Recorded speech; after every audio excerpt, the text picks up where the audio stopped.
Mo an b'aw fo dante foli mun na aw fɛn fɛn sɔgɔlen don Mali kunnafoni TV la ni wagati in na an b'aw fo dante foli mun na Mali kɔnɔ fo ka taa se Mali kɔkan ma an b'aw ladɔnniya sa k'a fɔ ko nin ye jɛmukan kɛrɛnkɛrɛnnen an kɛlen don ka mun sigi sabula bi ye sunkalo nin ye bi ye ale tile 26 ye jɛmukan kɛrɛnkɛrɛnnen sa ni o ye Layilatul Kadiri spécial Layilatul Kadiri an bɛna kuma an ye wele bila an ka karamɔgɔba dɔ ma ale bɛna a da don Layilatul Kadiri la a womisɛnw na nafa jumɛn bɛ sɔrɔ a la maaw kan ka bato sugu jumɛn kɛ yaasa maaw bɛ se ka nafa sɔrɔ maa si tɛ fɔ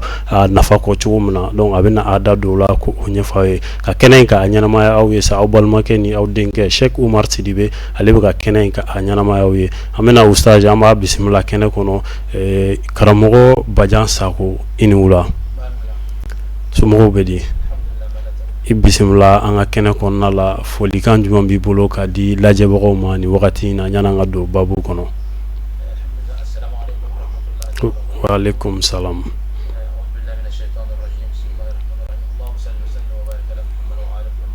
Salim. Ya Rabbi. Ya Rabbi. Amin. Amin Rabbi Allah. Kosɛbɛ.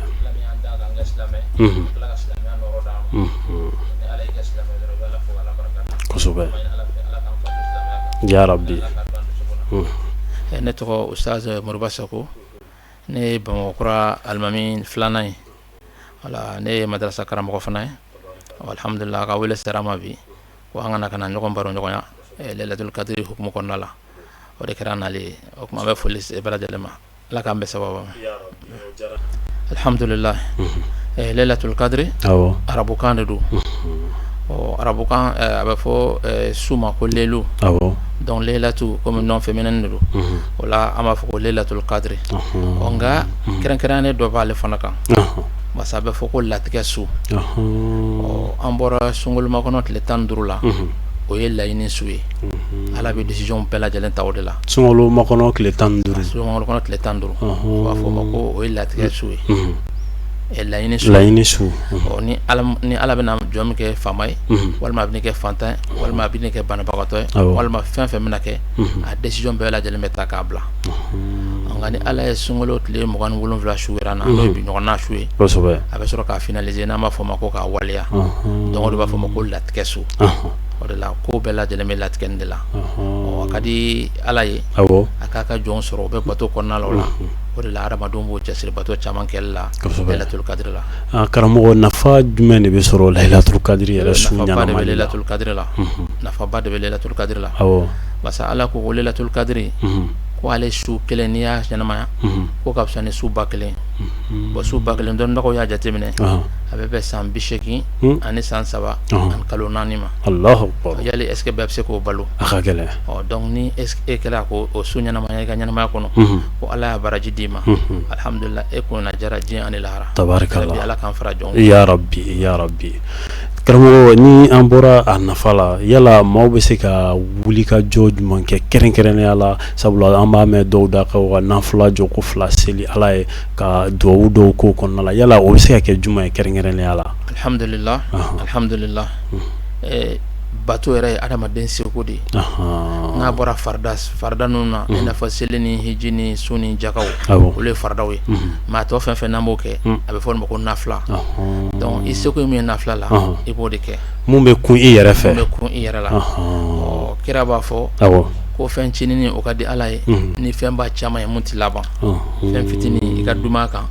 o ka di Ala ye i ka fɛn belebeleba dɔ daminɛ fanga tɛna se ka mun kɛ i bɛ tila k'a bila tabarakallah donc i ka to k'a kɛ jɔko 2 ye ainsi de suite a bɛ se ka kɛ tagalen ɲɛfɛ i b'a kɛ jɔko 4 tuma dɔ la i bɛ t'i yɛrɛ sɔrɔ fo jɔko 10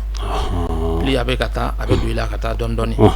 mais n'i girinna k'i k'a caman kan a ka ca Ala fɛ i bɛ dɛsɛ tabarakallah o de b'a to an b'a ɲini mɔgɔ fo k'a ta dɔɔni dɔɔni Ala ka faamuyali ko ɲuman d'an ya Rabbi n hakili la faamuyali bɛ ka sɔrɔ kow la dɔɔni karamɔgɔ maa caman fana ye sɔsɔli kɛ Lailatul Kadiri yɛrɛ a su kan sabula ko a yirala ka fɔ sunkalo tile 10 laban yala don jumɛn don kɛrɛnkɛrɛnnenya la alhamdulillah o kuma in ye tiɲɛ ye basa sahabaw ko kira ma ko a k'a dɔn fu ɲɛna kira b'a dɔn nka a y'a dɔn dogo walasa an k'an cɛsiri bato de kɛli la donc a bɛ ɲini sunkalo tile 20 a ye tile 10 laban in na donc 21 mugan saba mugan duru mugan wolonfila ani mugan kɔnɔntɔn mais dɔnnibagaw ko ne jateminɛ kɛ ka caya fanba bɛnna mugan wolonfila kan parce que olu y'o kɛ mun na u ko ko Lailatul Qadr n'i y'a chiffre ta a bɛ bɛn chiffre 9 de ma donc Ala y'a fɔ kuranɛ kɔnɔ siɲɛ 3 donc siɲɛ 3 mugan kɔnɔntɔn kɔnɔntɔn sigiyɔrɔma 3 kɔnɔntɔn sigiyɔrɔma 3 o bɛ bɛn mugan wolonfila ma donc o de la ka jate nana o mugan wolonfila k'a ka ca Ala fɛ k'a bɛ bɛn o de ma o de la mɔgɔ caman y'a ka base kɛ mugan wolonfila ye a faamuna karamɔgɔ an bɛ taga ɲɛfɛ sabula wagati b'an nɔfɛ misiri seliw bɛ sen na o la sa sunkalo tile 10 laban i bɔra ka i da to seliko mun na maa caman bɛ yen nɔ olu b'a fɔ k'u ka si seli la ko o fana kisa bɛ cogo di karamɔgɔ yala a ka ɲi wa sabula an ka karamɔgɔba dɔ bɛ yen ale fana ko nafa t'a la k'a nafa ka dɔgɔ yala e fɛ jumɛn don nafa an tɛ se k'a fɔ ko Ala ko la ko nafa t'a la nafa Ala ko nafa b'a bɛɛ lajɛlen na parce que Ala yɛrɛ y'a ɲini an fɛ k'an ka an yɔrɔ ma janya ka bɔ an dayɔrɔ la sufɛ ni nafila caman seli kosɛbɛ voilà mais i fanga bɛ se ka mun kɛ o de ko don toujours an b'o de fɔ maintenant an bɛ nafila min seli la sisan n'o ye suban seli ye nafa b'a la nka kɔlɔlɔ fana b'a la a nafa ye jumɛn ye alhamdulillah i seko ye min ye i b'a kɛ k'a dan i yɛrɛ kelen ma mais ka taa mikoro bila la ka mɔgɔw tɔɔrɔ n'a ye mɔgɔw to u ka repos yɔrɔ sɔrɔ e bolo o fana degun dɔ ye i bato kɛtɔ kana na mɔgɔ dɔ tɔɔrɔ ka kira to itikafo la sunkalo tile 10 laban mun n'an b'a kɛ sunkalo kɔnɔna la dɔw bɛ yɛlɛma misiri kɔnɔ a tun b'o dɔ la dɔw sigilen a bɛ ka kuranɛ kalan a bɛ k'i pɛrɛn n'a ye kira ko a ma ko n'i kun sera k'i kan jigi ko de kun cɛ kan k'i bɛ ka mɔgɔw déranger Allahu Akbar donc yɔrɔ ye kuranɛ kalan ye o de la a bɛ ɲini an fɛ n'a ma ɲɛ k'an b'a kɛ misiri kɔnɔ an ka mikoro da misiri kɔnɔna ma donc mɔgɔ minnu b'a seli olu b'a mɛn minnu t'a seli olu fana b'u ka sunɔgɔ kɛ lafiya la sinon nafila kɔni nafa b'a la mais fɛn tɛ k'a fɔ ko fɛn min diyagoyalen don hali an bɛ nafila seli min kɛ n'an safu fana seli mɔgɔ dɔw a bɛ kɛ mɔgɔ dɔw kɔnɔ ko ni m'o seli k'i tɛ se ka sun karamɔgɔ o fana kuma ka ca kosɛbɛ dugu kɔnɔ nafila min bɛ seli ni safo tɛmɛra mɔgɔw mana tila safo seli la o fana tɛ diyagoya o tɛ diyagoya nafila de don n'a y'i diya i b'a seli n'a y'i diya i b'a to yen tabarikala ni maa min kɔni y'a seli o fana baraji ka bɔ ni e ta ye o dɔrɔn de sinon diyagoya tɛ tabarikala mɔgɔ caman b'a fɔ ko n'i ma ale seli dɔrɔn k'i tɛ se ka sun non ni sun tɛ ɲɔgɔn sira la sun ye farida nin ye nafila ye kosɛbɛ o tɛ kɛ fɛn tabarikala o diyara an ye kosɛbɛ an bɛ hakilila jigin kɛ k'a fɔ ko ani imam Sako an n'ale de bɛ ɲɔgɔn bolo ni ale ye Bamakɔ kura misiri alimami filanan ye an n'ale de bɛ ɲɔgɔn bolo bi wulada in na ka se ka kuma Lailatul Qadr kan a n'a nafa fo ka taa se suban seli mun ni o bɛ kɛ maaw fɛ sunkalo tile 10 laban ka taa so ma imam yala an bɛna sunkalo yɛrɛ bɛ kuncɛ ni seli mun ye maaw bɛ sarakati mun bɔ a la ni a bɛ fɔ a ma ko zakatul fitiri yala zakatul fitiri fana ale fana bɛ bɔ mun kama zakatul fitiri ale ye suna gɛlɛnba de ye suna min don suna min a ka gɛlɛn kosɛbɛ kira yɛrɛ dumɛra kan fo ka taa se a ka fatuli kan mais a bɛ se k'a fɔ ko wajibi don wa awa suna wajiba mɔgɔ kɛra wajiba donc a fila bɛ tali kɛ ɲɔgɔn na i ka n'a se b'i n'i ka kɛ o de cɛ ka ɲi i ka ban ka kɛ a ka surun farida la mais farida tɛ a wajibiyalen don kosɛbɛ dutigi kelen kelenna bɛɛ lajɛlen b'a bɔ e yɛrɛ ye ani ka dudenw ye wa adamadenw n'i y'o ni n'a balikuyalen don n'a bɔli se b'i i b'a bɔ i ye cɛ ye muso ye i b'a bɔ nka n'i bɛ mɔgɔ dɔ ka hukumu kɔnɔ mun jɔlen don i n'a fɔ chef de famille ale bɛ jɔ ni denbaya bɛɛ lajɛlen ta ye alhamdulillah tabarikala nka karamɔgɔ hakɛya jumɛn bɛ bɔ mɔgɔ kelen kelen na sabula o fana gɛlɛya bɛ mɔgɔw sɔrɔ kosɛbɛ hakɛya min bɛ bɔ fɔlɔ dɔɔninw na an ka fɔlɔ dɔɔninkɔrɔbaw la olu tun b'a fɔ ko 1 kilo 800 donc o de tun bɛ bɔ mɔgɔ kelen kelen bɛɛ ko i k'a dafa dɔɔni k'a kɛ 2 kilo ye pour que i ta ka taa Ala fɛ o ka fisa Ala ta ka n'i fɛ mais sisan o conseil ni alimamuw ka tɔn n'o imama ne yɛrɛ b'a la donc o farala ɲɔgɔn kan u ye dɔɔni kɔrɔw kɛ o ye nana ni sumani minɛn in yɛrɛ ye k'a bɔ ka kaba ni malo ni ɲɔ ninnu k'a bɛɛ lajɛlen suma la wa ye volume ni poids tɛ kelen ye n'i ye ɲɔ a fa ɲɔ la k'a fa kaba la i b'a ye a bɛɛ dama kɛɲɛ mais n'i y'u poids suma i b'a sɔrɔ dɔ ka girin dɔ ye dɔɔni donc o de la o y'a fɔ sa an ka Mali malo ani Koka malo olu ka kɛ 2 kilo 200 ye voilà san saɲɔ ninnu n'a tɔ ani sɔ ninnu an k'olu kɛ 2 kilo 2 kilo ye o danfara fitinin don ani ɲɔgɔn cɛ quoi kosɛbɛ nka karamɔgɔ fɛn dɔ gɛlɛya fana bɛ mɔgɔw da la dɔɔni o ye a kan ka di mɔgɔ sugu jumɛn ma a kan ka di mɔgɔ min ma normalement kan ka di fantan ni miskinaw de ma masa saraka yɛrɛ hali saraka min n'o ye jagoya ye n'o ye zakatu ye ala ye mɔgɔ qualité seegin de fɔ ko k'a d'olu ma donc anw fɛ yan fan caman na an bɛ taa n'a ye misiri la ka taa n'a ye misiri la ka ɲi mun na a bɛ taa misiri la mɔgɔw fana t'o kun dɔn a kun ye basa fantanw de b'u sara alimami na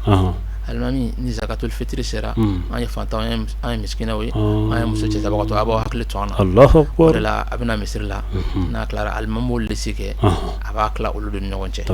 sinon mais ni e yɛrɛ bɛ mɔgɔ dɔn sigida la ko mɔgɔ min ye fantan ye walima ko cɛsabagatɔ don walima ko yatimaw de b'a bolo i k'i tilen ka taa d'o ma o cɛ ka ɲi o ka fisa ka taa n'a ye misiri la inshallah nka karamɔgɔ komi wajulu dɔw kɔnɔna la an y'a ye k'a fɔ karamɔgɔ dɔw b'a fɔ ko ɲɔ dɔw b'a fɔ kaba nka yala dɔw fana y'a yira k'a fɔ ko hali i bɛ se k'a kɛ malo ye walima makɔrɔni mun bɛ se ka dun seli yɛrɛ dun yala o fana kisa bɛ cogo di fɛn o fɛn ni adamadenw b'a dun n'a bɛ se ka mara a bɛ bɔ olu de la donc o la a fɔra ko fɛn mun ka d'an an yɛrɛ ye kuranɛ kɔni b'a fɔ ko lan tanalul birra hatta tunfiqu mimma tuhibbun ko a tɛ se ka ala ka hɛrɛ sɔrɔ ko fo fɛn mun ka d'aw yɛrɛ ni a k'o bɔ an caman bɛ ɲɔ sugarow bɔ i b'a sɔrɔ kɔrɔkasa ni kasaw yɛrɛ b'a la n'a dira yɛrɛ ma yɛrɛ t'a di kosɛbɛ o caman bɛ e bɛna t'o di ɲɔgɔn wɛrɛ de ma e bɛna taa di ala de ma a fɔra ko k'a di ala de ma donc n'i ma ɲɛ o kɔ i k'a kɛ fɛn ɲuman ye ko inna allaha tayyibun wa la yaqbalu illa tayyiba ala ye masa sanuman ye a tɛ fɛn foyi fɛ fɛn sanuman tɛ donc i k'a kɛ malo ye walima k'a kɛ ɲɔ ɲuman ye mun cɛ ka ɲi a tigi yɛrɛ b'a ye a bɛ nisɔndiya a la mais i ka taa fɛn d'a ma fɛn min cɛ man ɲi o fana man di ala ye nka karamɔgɔ dɔw fana bɛ yen olu bɛ ɲɔ min ni a kan ka bɔ sabula an ye yɛrɛ o mɔgɔ ye ɲɔ min ni a kan ka bɔ ni u ka du bɛɛ ta bɛ bɛn ɲɔ bɔrɔ kelen ma a b'o wari jateminɛ ka t'o wari don malo la ka sɔrɔ ko malo tila fantanw ni ɲɔgɔn cɛ yala o fana bɛ bɛn yan o fana bɛ se ka bɛn o bɛ se ka bɛn tabarikala nka sariyatigiw kɔni b'a fɔ ala ye fɛn min fɔ k'i k'a bɔ o la i k'a bɔ o de la nka ni i y'a falen ka kɛ malo fana ye o fana cɛ ka ɲi basi t'o la n'i y'a kɛ malo o cɛ ka ɲi tabarikala nka kɔni fɔra i k'a bɔ mun na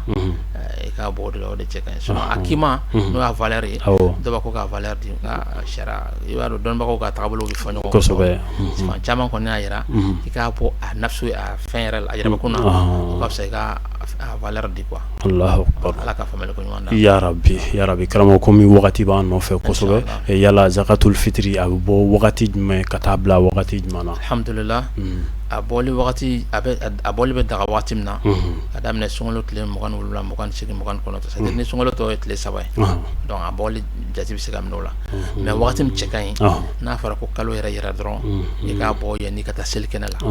o de y'a waqtul mukhtar ye wagati min kɛrɛnkɛrɛnnen don a la o de cɛ ka ɲi quoi et puis an ka mɔgɔ an kɛlen don ka fɛn fila ɲagami an b'a fɔ min ma ko mure ani o tɛ mure ye sɔ o de ye mure ye mure ye mun ye mɔgɔ min ye camancɛla mɔgɔ ye o tɛgɛ tila fa o tɛgɛ fila fa o de ye mure ye o mure in bɛ bɔ ni maa mun dɛsɛra ka sun i n'a fɔ bana ou bien kɔrɔ sira fɛ olu b'o min bɔ o ye peut-être demi kilo ou bien dɔnnibagaw yɛrɛ ko k'a kɛ 1 kilo donc o ye kilo 30 ye nka mais zakatul fitri o ye mure in ɲɛ 4 de bɛ bɛn zakatul fitri ɲɛ 1 ma donc mais comme arabukan don an b'a bɛɛ ɲagami voilà sinon n'i ko ko mure arabukan na o ye ni mɔgɔ minnu dɛsɛra ka sun u bɛ fidiya mun bɔ o de y'o ye tabarikala karamɔgɔ walawalali diyara an ye kosɛbɛ hakili la lamɛnbagaw ye faamu caman sɔrɔ a la an bɛ se ka kuncɛ ni dugawu ye yaasa ka se ka sira d'i ma ka taa mɔgɔw laseli inshallah ma ɲini ala fɛ sunkalo ala ka tɛmɛ yira n na ya rabbi ala ka musaka nɔgɔya ya rabbi ala ka kɛnɛya d'a ma ya rabbi a bato ala ka minɛ ya rabbi ala ka nimisa kɛlɛ na amin rabbi seli min bɛna ala ka musaka nɔgɔya amin amin a fɛrɛ bɛɛ lajɛlen ala ka nɔgɔya ya rabbi allahumma salli ala muhammad wa ali muhammad amin salatan taftahu lana biha ar-rida wa ar-rahma wa at-taysir وتغلق عنا بها باب الشر والشقوة والتعسير وتكون لنا بها وليا ونصيرا أنت ولينا ومولانا فنعم المولى ونعم النصير سبحان ربك رب العزة عما يصفون والسلام على المرسلين الحمد لله رب العالمين ala ka duwawu minɛ karamɔgɔ i ni baraji i nali la an b'i fo kosɛbɛ an b'aw ladɔnniya k'a fɔ ko ani imam sako ni ale ye bamakɔkura misiri alimami filanan ye a n'ale de tun bɛ ɲɔgɔn bolo bi wulada in na an ka spécial laylatul kadiri o kɛnɛ kan hakili la faamuyali o caman sɔrɔla la ala ka sunkalo tɔ timɛ ko ɲuman k'o di an bɛɛ lajɛlen ma duwawu mun ni an bɛna kɛ nin donba in na ni o ye la nuit du destin Lailatul Qadri fana ala ka bato a bɛɛ lajɛlen minɛ jamana ma ala ka sebaya k'o di an ka wolomasiri tabagaw ma kɛlɛdaga la aw k'an bɛn diɲɛ wagati wɛrɛ wassalam.